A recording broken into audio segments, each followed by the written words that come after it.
I thought it appropriate to open with the buffering screen from Urban Edge Network because we all obviously struggled with that tonight. Hi friends, this is On the Horn. I'm Zach Joachim, and we're going to try and make sense of what just happened as VCU lost 80-77 to Utah State in Frisco, Texas, in a game that they trailed by as much as 18 in the second half, and it looked for all the world like this game was over, and then it wasn't. And I'm going to get to the ending sequence in a second here, but the story of the game is obviously... Harvey, stop. My dog is deciding to try and jump on me right as I'm trying to go on the horn here. But the story of this game is turnovers. That matchup zone for VCU, or for Utah State, especially in the first half, really gave VCU trouble. It's fascinating to watch from a schematic standpoint. I think it was a great learning experience and test for VCU's young guards, trying to break it down because Utah State runs it really well.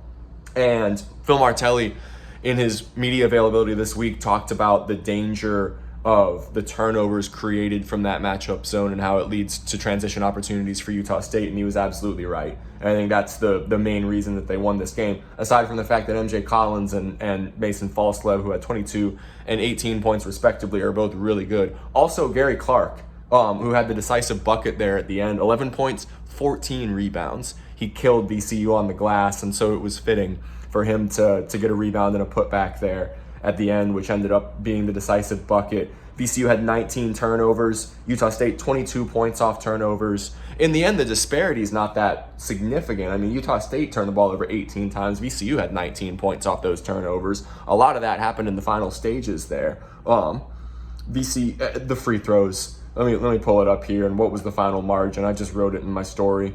I've got that story posted. VCU 16 of 28 at the free throw line. That's 57.1%. With the way that game ended, you're pulling your hair out. If you're a VCU player, coach, or fan, well, Phil doesn't have any hair to pull out. He would appreciate that joke. But they're pulling their hair out nonetheless. Because if you just make a few of those free throws, then you win the game. And Tyrell Ward, enormous credit to Tyrell Ward, who played his first action in a VCU uniform, coming back from the ankle injury. He had 11 points. He was 3 of 3 from the field. He had a free throw to potentially tie the game late there, and he missed the first of them and then made the second. And then Collins knocked down 2, and VCU's heave went begging. Ward was perfect from the field, but he was 4 of 8 from the line. Jadrian Tracy, who also played great, right? 16 points, 5 of 10 from the floor. He started really well. He was 3 of 7 from 3. He was carrying VCU offensively for a while there. He was 3 of 9 at the free throw line. And so that's really how VCU lost this game. The turnovers that led to transition opportunities for Utah State and the missed free throws was the difference. Utah State led for 35-06, right? VCU trailed by as much as 18 in the second half. For a long time there, it didn't feel like this was a game. Although, I'll be honest, I don't know that much about the exact sequences there for long periods of the second half. Because look, Urban Edge Network, they were responding to me on Twitter. They were trying to communicate. I appreciate that immensely, that they were trying to tell fans we're working on it, but it never got better. My screen, after the game ended, is still sitting here, buffering.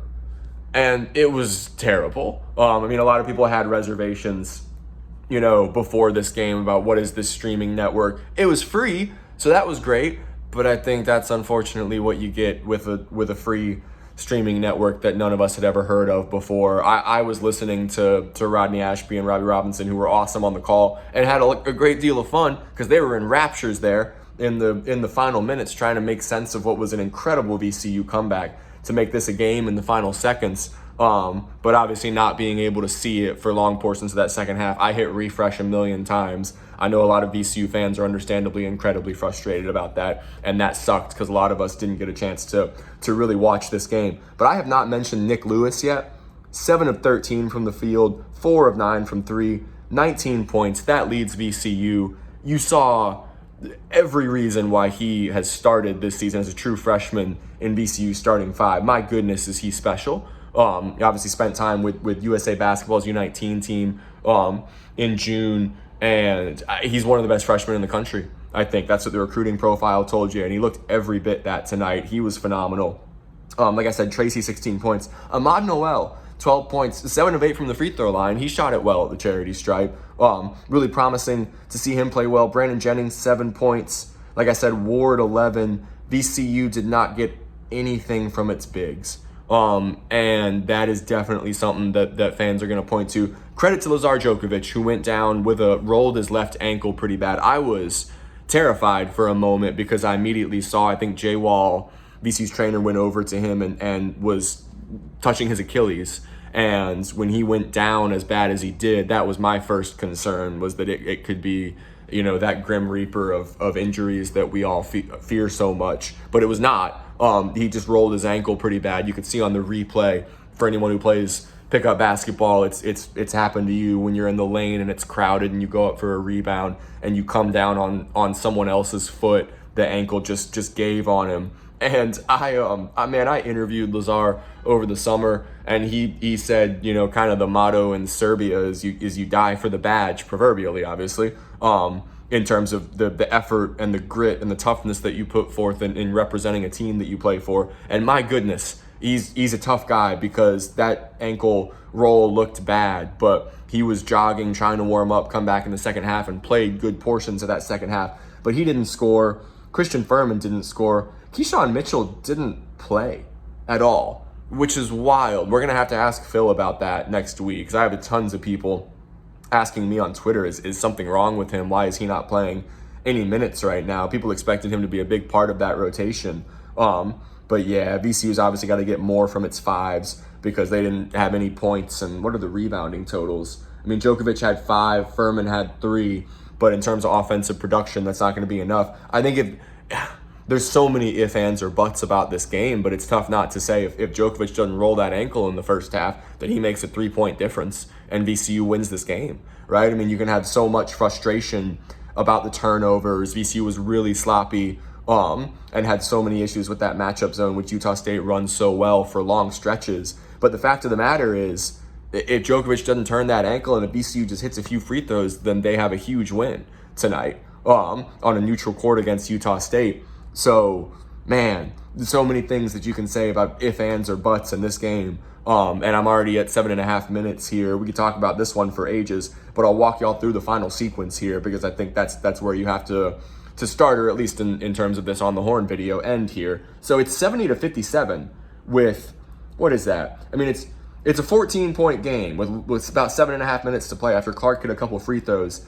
And then it's 70-57 after a Tracy drive, and he hit 1 of 2 free throws. It didn't feel like VCU was really going to cut into this. And even still, at the under 4 media timeout with 4:04 to play, right after that, Collins hit 2 free throws. It's 75-62. It's a 13-point game. And you never would have said at that point that VCU was going to do what they did in the final minutes here to make this a thrilling ending. But then a Ward drive and layup, 75-64. VCU timeout after a Michael Bell steal. They were really able to turn things up on the defensive end, be disruptive in those final minutes. And then I can't say some of the words that I wrote here in my notes. It's all in all caps because this was all happening very fast. Tyrell Ward tray, 75-67. And then a Nyk Lewis 3, 75-70. All of a sudden, it's a 5-point game with 2:25 to play. Timeout, Utah State. Lewis layup, 75-72. What's going on? Falslev hits a free throw for 76-72. A Lewis layup on a second chance opportunity. It's a 2-point game at 76-74 with 38 seconds to play. And then a Ward steal and layup. Tyrell was really good defensively down the stretch too. It's 76 up. I don't know how we got there. I don't think anyone really knows how we got there. The 3-point shooting was a huge part of it, obviously, for those guys that we just talked about. And then a Clark turnaround on an offensive rebound, 78-76, Utah State. That really ended up being the decisive bucket with 15 seconds to play. And like I said, he had 14 rebounds. He killed VCU down low. And so it was fitting that he gets an offensive board, and a second chance opportunity for him ends up being the difference. But then Lewis lays it off to Ward in the left corner, and he drives, and it looked like for a second like he was going to have a free layup. He gets hacked. He goes to the line. He misses the first one. Probably also fitting, unfortunately, for a missed free throw to be VCU's undoing there in the final minutes. He makes the second, 78-77. VCU has to foul Collins to stop the clock. He hits both of them for 80-77 in the final margin. There's only 3.8 seconds on the clock. VCU doesn't have a timeout to set up a play. and their desperation heave at the end goes begging, and they lose a game that you're incredibly proud of from a VCU perspective of the effort to cut it and make it close down the stretch. But there's so many if, ands, or buts about if you make your free throws, you just cut down on the turnovers. If Djokovic doesn't turn that ankle, then they win this game and have a huge victory. But a lot to build off of. I'll read y'all some of Phil Martelli's quotes here because he talked to Rodney Ashby and Robbie Robinson at the end there on the radio. Let me pull it up here. We wore them down to an extent. We just had some slip-ups for a long stretch. We started to guard the right way, key in on the right things, make them make some tough shots. Down the stretch, we were able to get those stops and get some good looks off of that. We kept saying in those huddles, we just need to be solid on defense, and VCU was so much better defensively down the stretch, and that led to some runouts and transition opportunities for them. And Phil's last quote here, losing sucks. The fact that we did a good bulk of that to ourselves, the turnovers, the free throw shooting makes it worse, but the resilience, you fight all the way back, there's something there, and there certainly is something to build off of from a VCU perspective there. All these experiences right now are learning experiences. We need collective experiences where we've all gone through it together, and you've got plenty of pieces on this VCU team who've played plenty of college basketball games, but he's saying that they need those moments together, and this is certainly one of them early in the season that I think you can use as an enormous learning tool for this Rams team that's learning to play together still at this point. This is one of those things that didn't come out the way we wanted it to come out. It will sting, but that stretch told me I'm in the right locker room with the right guys, Martelli said. So Utah State 80, VCU 77. Nyk Lewis was phenomenal. Tyrell Ward looks healthy, which was great. He was really good as well. Jadrian Tracy had a good game. But VCU falls despite a valiant comeback. They'll get back at it next week. I think they play St. Peter's next, right, on the 12th at home. And then another huge opportunity the following Monday with a game, the Will Wade Bowl, they're calling it, in Raleigh against NC State. So a crazy end to that game. Frustrating for VCU fans with the way that the stream played out, but a lot to build off of, a lot to be frustrated about, a wild ending in Frisco. This is On the Horn. I'm Zach Joachim. Rams fall to 1-1. They'll get back at it next week. Thank you, guys.